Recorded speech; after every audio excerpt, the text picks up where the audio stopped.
excited to share with you this fun piece of home decor that works perfectly for summertime and transitions nicely into fall. So let me show you how to make this.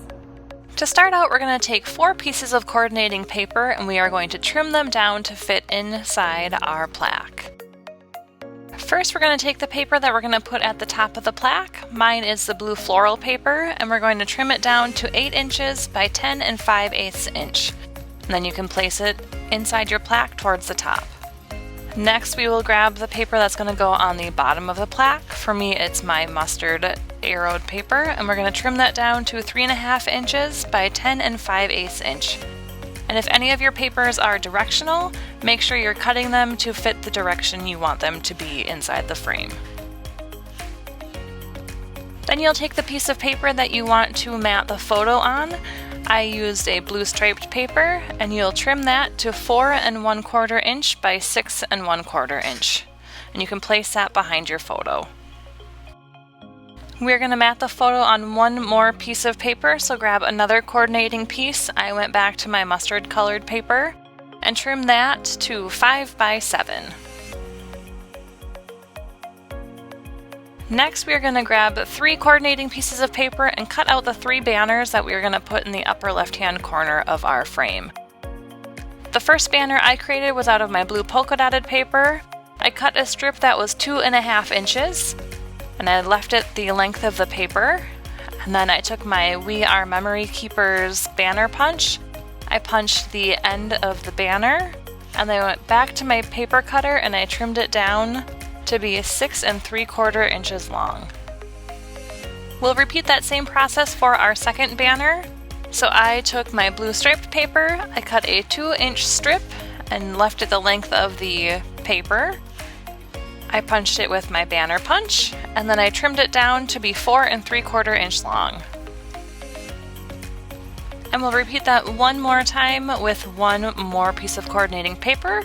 This one I cut to be 3/4 inches wide, punched it with the We Are Memory Keepers punch, and then trimmed it down to 4 inches long. Now we get to start putting it all together. So take your glue runner and apply adhesive to the back of your photo, and then stick it to that first matting you made. Then we're going to take some 3D foam squares, apply it to the back of the matted photo, and then place it on top of the second matting on that mustard paper. Then we'll take our matted photo, turn it over, apply glue runner to the back of it, and adhere it to the frame. Next, we're going to work on adhering the banners to the frame. To do this, we are going to use the 3D foam squares. So you'll go layer by layer, putting 3D foam squares on the back of them and layering them up. And then finally, you'll use the foam squares to put it into the frame.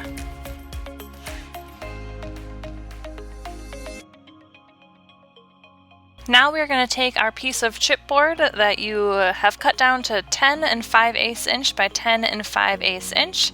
And adhere all of the paper to that chipboard.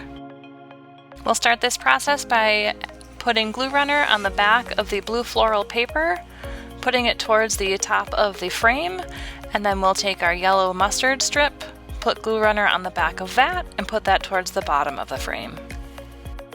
Now that we have everything adhered to the chipboard, we're going to pop the chipboard out of the frame, and having everything on the chipboard is going to make it much easier to wrap the leather around it.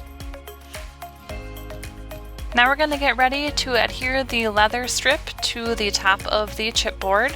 So we're going to use a 1/4 inch score tape and lay down the score tape where you want the leather to be. We are going to leave an opening for where we want the bow. This will make it easier to slip that separate bow piece underneath the leather strip. Now it's time to peel up the top of that score tape. And then we'll take our strip of leather and put it on top, making sure it can wrap around to each side. Then you'll flip your chipboard over, grab a little bit more score tape, put it on the back, fold the leather around to the back, and adhere it to the chipboard and cut off any extra. Then we'll take more of our leather cording, slip it underneath the piece of leather that you adhered down. You'll do it where you left that opening, Then you'll take the leather, tie it in the bow, and trim off the edges. Now you'll grab your foam words and start decorating your project. The wood frame was a little bit light for me, so I decided to tint the wood with wood tint. So I grabbed my walnut wood tint, I put on some gloves, and I applied it with a piece of old t-shirt. You could also use cheesecloth to do this. So you'll rub your walnut wood tint onto the surface. Don't worry about getting the middle of it dirty, since that's going to be covered up with paper. And then wipe off any excess.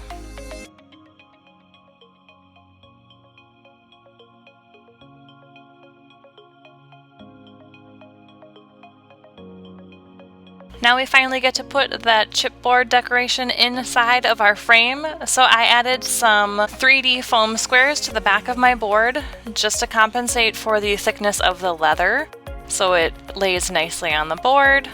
You'll peel off the backings of the foam squares, and then you'll place it in the inside of your frame.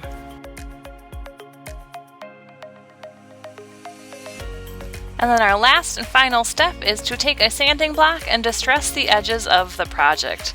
This just makes it a little bit warmer looking, a little bit more distressed, and then you're ready to display it. You can find all the supplies to make this project at craftsdirect.com and go to the Projects tab.